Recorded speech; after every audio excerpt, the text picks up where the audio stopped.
sér krummi efter stjäl.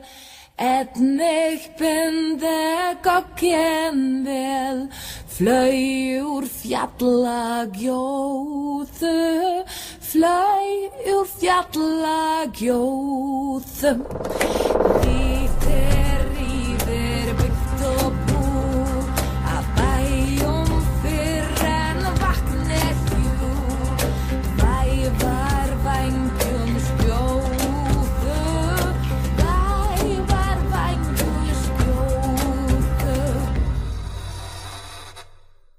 Alright, so let's tackle the wood of the battle axe.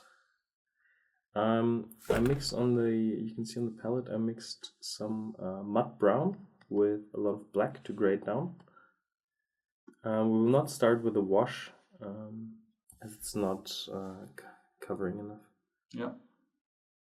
Also, there's not really texture on the wood. It's pretty smooth.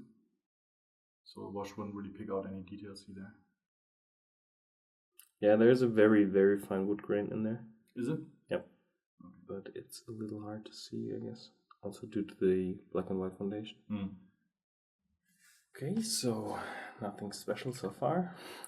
And I decided to give it a diluted wash with the strong tone to get a bit of a shadow around the ribbons. Mm-hmm. Yeah, that does push the color a little bit back to the leather color, though, doesn't it? Yeah, a little bit, but the strong tone, once it's dry, it's rather desaturated. Mm-hmm. So I think won't be a problem because the gloss contrast will still be strong. Mm-hmm.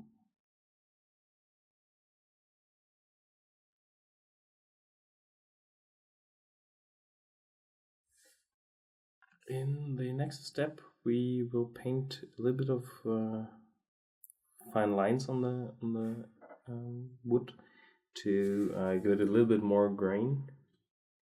So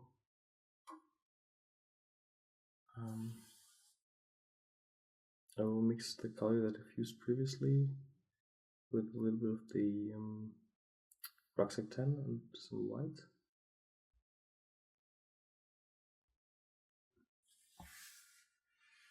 And I need to find a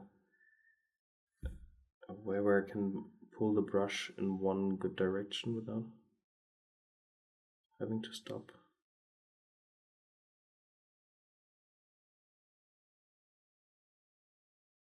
Yeah, you want to make sure that those lines literally line up a little bit as they're interrupted by the straps.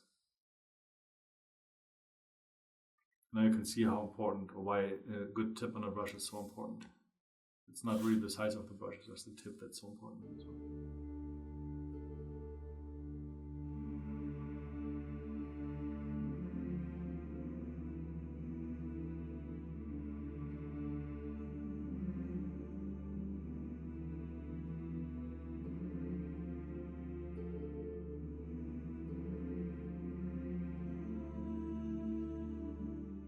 It's amazing. I mean, it's very subtle, but you can actually see how it creates a really nice texture with enough detail already.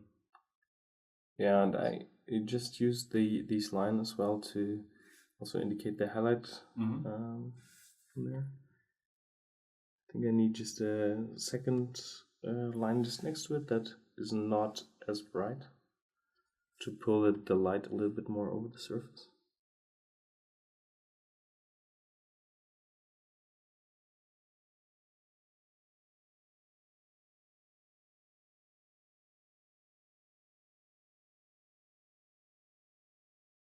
I pointed out, I was often just check his hand positions as well. How he makes sure that he has a steady brush control, really. Left hand, of course, kind of holding the axe so it doesn't kind of wiggle around. And then the pinky kind of stabilizing the right hand, and then also the brush held very close to the tip. So it's really very controlled.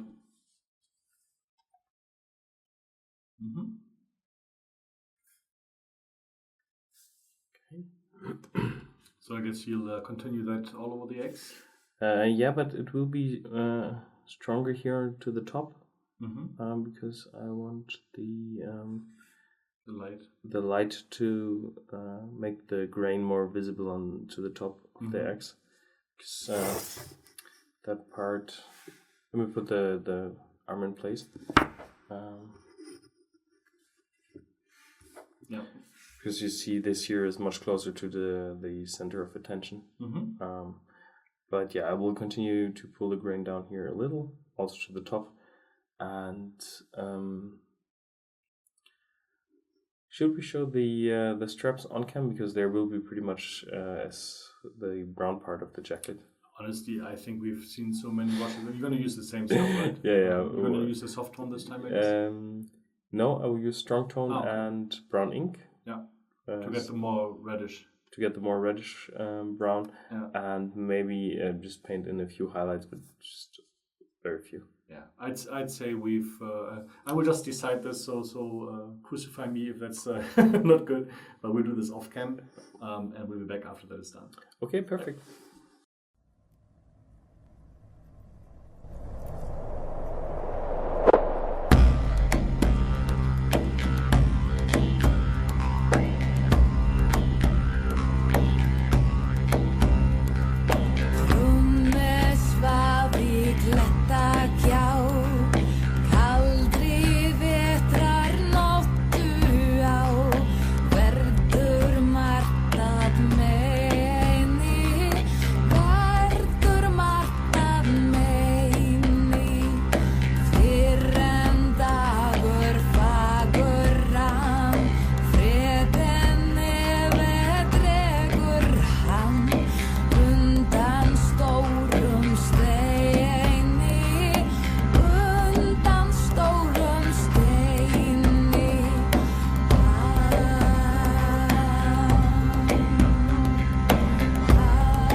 stjæl, einnig bindi gogginn vel, fløy úr fjallagjóðu, fløy úr fjallagjóðu.